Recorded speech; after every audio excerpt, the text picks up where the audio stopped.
心靈交響曲。要將寄望放在哪裏？每日靈修經文分享，詩篇103篇15節。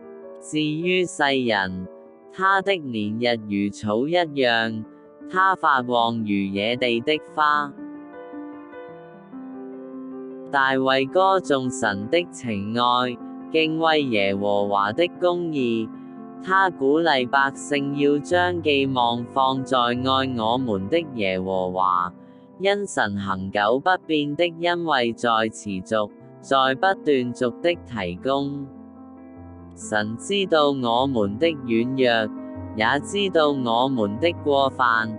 神不來定我們的罪，也不是要使我們停留在懊悔，而是來用恩慈與信實使我們在他裡面得着醫治與堅固。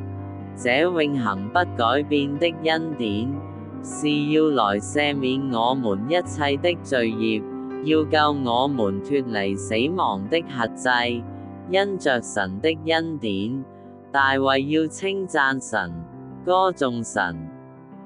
一起來用感恩的心向神祈禱，要將人生的寄望放在愛我們的主耶穌基督那裡。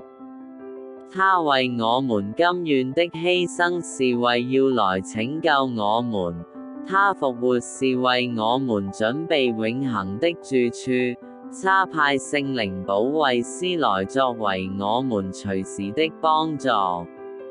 這是永遠的穩妥，這正是我們寄望最安定之處。以上祈禱懷着感恩的心，奉主耶穌的名禱告，阿們。